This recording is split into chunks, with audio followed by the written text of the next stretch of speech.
Ni de les regarder. Et l'un des vieillards me dit, ne pleure point, voici le lion de la tribu de Juda, le rejeteur de David, a vaincu pour ouvrir le livre et ses 7 sceaux. Et j'ai vu au milieu du trône et 4 êtres vivants, et au milieu des vieillards, un agneau qui était là comme immolé. Il avait 7 cornes et 7 yeux qui sont 7 esprits de Dieu envoyés par toute la terre. Parole du Seigneur. Amen. Alléluia. Amen. Est-ce qu'ils sont là? Amen. Alléluia. Amen. Le deux passages que nous allons lire ici, c'est comme un défi qu'on a lancé. Et ce défi consistait à ce que Israël, qui venait justement de quitter le pays d'Égypte, le Seigneur leur avait donné déjà Canaan. Alors ici, on voit un homme qu'on appelle Caleb, qui devait prendre une partie des portions qui lui appartenaient. Mais lui, il a lancé comme un défi. Il dit, mais qui ira prendre des billes? Et à cette époque-là, c'était à l'époque des conquêtes. Là où le peuple qui venait de sortir d'Égypte allait pour conquérir le terre promise, le terre de la promesse, il fallait qu'il puisse se battre. Ce n'était pas un combat spirituel, c'était un combat physique. Ils se battaient avec les armes que le Seigneur leur disposait, mais le Seigneur était derrière eux pour leur donner la victoire.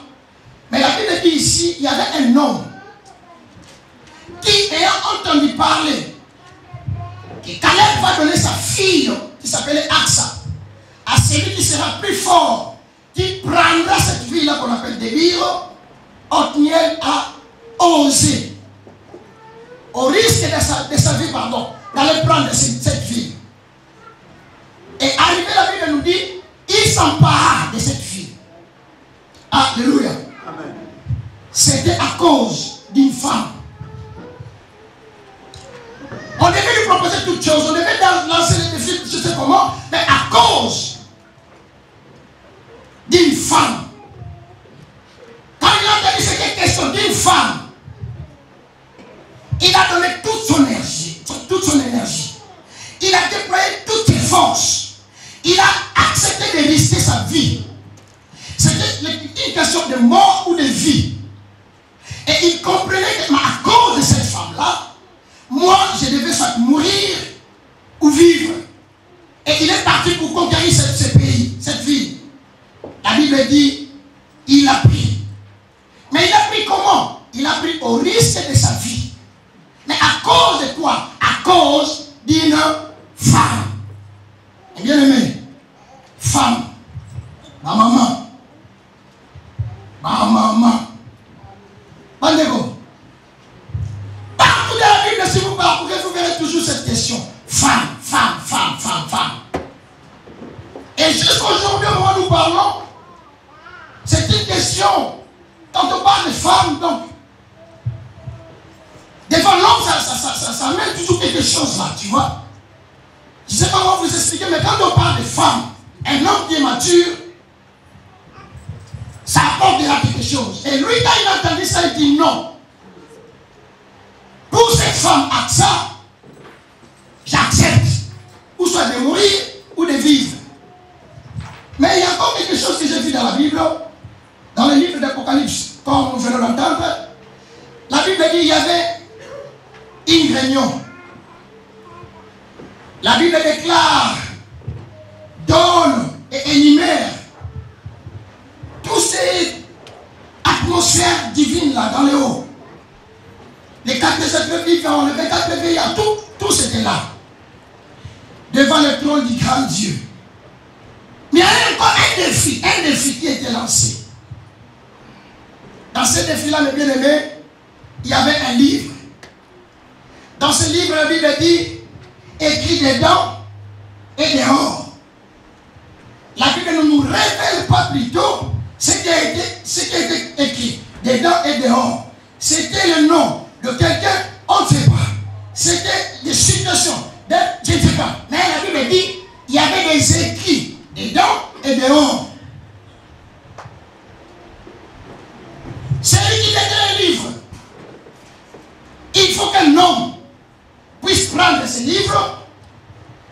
Il faut qu'un homme puisse avoir le courage de relever les défis. Écoutez ce que la Bible dit. Dans le ciel, avec les 24 vieillards, avec les 4 êtres vivants, ceux qui sont, je peux dire, une ceinture de sécurité devant le trône du Tout-Puissant. Ces gens-là étaient tous incapables. La Bible dit, dans le ciel, il n'y avait personne. Le Seigneur savait de jeter les yeux sur la terre. Et sur la terre, il n'y avait aussi personne. Si vous connaissez les Yankés ici, sur la terre, des gens qui peuvent dire que Ngande dans les filles Bango, quand le Seigneur lançait les défis, il n'y avait personne qui avait accepté. Mais soudain, il voit un agneau, la Bible dit, il était comme immolé. Il vient, il dit, moi, j'accepte. Quand il a accepté, il connaissait très bien. C'était au risque de sa vie, mes bien-aimés.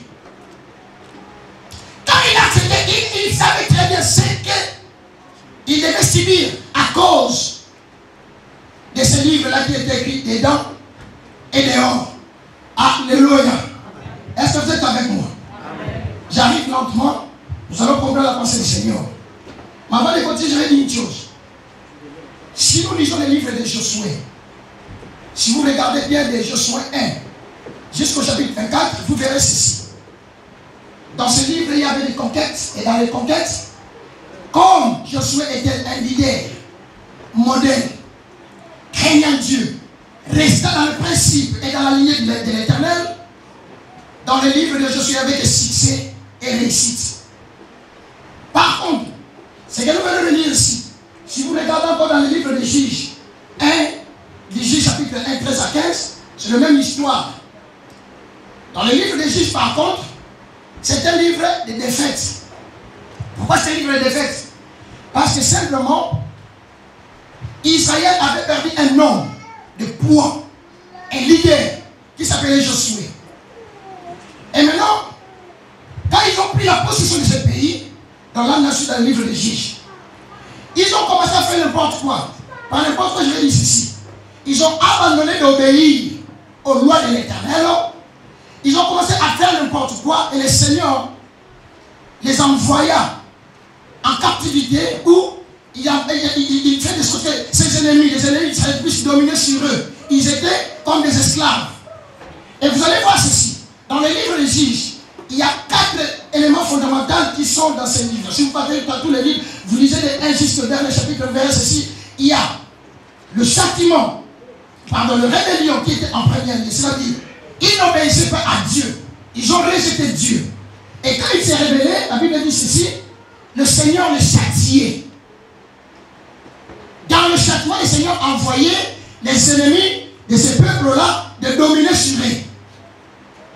Mais ça ne s'arrêtait pas là. Quand Israël comprenait que nous avons péché contre Dieu, il s'est révélé en eux-mêmes pour demander pardon. Il s'est repenté. Donc ça, c'est le 3e élément. Et après avoir passé par la repentance, il y avait un 4e élément qui s'était arrivé, c'était la restauration. Raison pour laquelle vous verrez, le livre de Josué, la Bible nous parle de succès, de réussite, des conquêtes. Donc ils réussissaient parce qu'ils étaient avec Dieu. Mais par contre, le livre des Juges, c'est 4 éléments. Pourquoi? Parce que ce peuple allait de haut en bas, de haut en bas, de haut en bas, de haut en bas. Avec ces 4 éléments, il s'est révélé devant Dieu. Après avoir la rébellion, il y avait le châtiment. Après le châtiment, il y avait la repentance. Après la repentance, il y avait la restauration. Cet homme qu'on est en train de parler ici, il a relevé les défis, d'aller prendre cette femme qui s'appelle Aksa. Il était comme le premier juge. Mais pourquoi le premier juge? Parce qu'Israël s'est rebellé contre l'Éternel. L'Éternel les a livrés contre ses ennemis et il envoya Othniel. Et c'est Othniel qui était le premier juge. Mais écoutez, Othniel qu'on est en train de parler ici, il est aussi l'image de Christ. Othniel que je suis en train de vous dire ici, il est aussi l'image de Jésus-Christ. Pourquoi il est l'image de Jésus-Christ? On voit clairement que de tels défis, celui qui devait l'accepter pour conquérir, un homme qui devait avoir l'esprit de l'Éternel. Ce n'était pas la chair, ce n'était pas le sang, mais c'est par l'esprit de l'Éternel qui devait relever ce défi. Et nous voyons maintenant que là dans l'Apocalypse, le type de cet homme-là Othniel représente directement l'image de Jésus. Quand Dieu cherchait un homme pour venir ici sur la terre, quand il a ouvert le livre, il n'y avait personne qui devait prendre le livre dans ses mains. Et la Bible dit, Jean pleurait. Il pleurait. Il pleurait à cause, parce qu'il n'y avait personne. Et par enfin, cet agneau qui est venu, il a pris le livre, il a accepté. Mais écoutez-moi, il est né d'une femme, comme toi et moi. Il a souffert, il a enduré la souffrance. Mais quand il a enduré la souffrance, il connaissait très bien que ma destinée finale était la mort. Pas n'importe quelle mort, mais c'était la mort par la crucifixion. Alléluia. Alléluia. Dans ce livre-là qu'il détenait, c'est là où il est écrit que Jésus devait donner naissance dans ses côtes d'une femme. Il a accepté cela pourquoi? Parce que Jésus savait qu'au travers de sa mort, il y a une femme qui devait avoir le jour. La Bible dit ceci dans 1 Corinthiens. Peut-être nous allons lire ça rapidement. 1 Corinthiens chapitre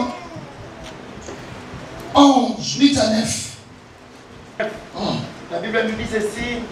En effet, l'homme n'a pas été tiré de la femme, mais la femme a été tirée de l'homme. Et l'homme n'a pas été créé à cause de la femme, mais la femme a été créée à cause de l'homme. Alléluia. Amen. Je ne parle pas de mariage, mais je parle de l'intimité avec Christ. L'homme n'a pas été tiré de la femme, mais la femme a été tirée de qui? De l'homme.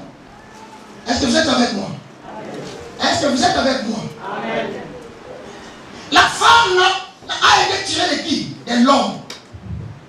La Bible dit ce jour-là, Dieu, je ne sais pas, peut-être il lui avait donné un somnifère. Adam était totalement endormi. La Bible dit, il tira un de ses os. Pour former qui? Pour former une femme. Pour former une femme. Et quand il a créé cette créature merveilleuse, était qui? Des animaux et des arbres. Dans ce langage, il dira, voici cette fois-ci, l'os de mes os, la chair de ma chair. Il était tellement content et merveilleux. Je ne sais pas s'il avait quand même eu la pensée d'adorer le Seigneur. Non. Lui, il a commencé tellement à élever sa femme. La chair de ma chair. On l'appellera femme. On l'appellera femme. Regardez. Quand Adam avait compris ces choses, il dit, à cause de la femme, moi j'accepte de mourir. Ce n'est pas lui, c'est inné. Et c'est la caractère qui a tout beau à moi, si mon lien, on est na wife, na anglais, moi si, on est dans lingala, na pe moi na portugais, na frère, moi si. Quand il a compris ces choses, il a dit, il a okufa. Mais pas quoi, tu es pas insolente. Oh, bah, bungela qui moi si moi kasi moi na kufi. Ils ont donc à cause de la femme, Othniel a eu cette audace. Et Jésus aussi, quand on cherchait pour le renouvellement de toutes choses, mais celui qui devait renouveler ces toutes choses devait passer premièrement par la croix. Et il n'y avait personne dans ici sur la terre qui devait accepter cette souffrance. Il n'y avait personne. Mais l'agneau de Dieu, il dit voici, mais voici, mais voici. Il a accepté à cause de la femme. À cause de la femme. À cause de la femme. Vous me demanderez, mais quand cela s'est-il passé? La Bible dit, quand il a été crucifié, main droite, main gauche, ses pieds, c'était pas arrêté par là. Mais ils ont pris l'épée, ils ont mis dans ses côtes. Et là où on avait mis l'épée, la Bible dit, il y avait l'eau et le sang. Le mystère de l'accomplissement de cette défi-là dans le ciel s'est accompli. Quand l'eau et le sang est sorti de Jésus, c'est à ce moment-là, la création de cette femme, je vais l'appeler femme mystérieuse, femme mystique de Jésus-Christ, s'est créée. Et cette femme, c'est toi et moi. Cette femme, c'est l'église locale. Cette femme, c'est l'église universelle. La femme.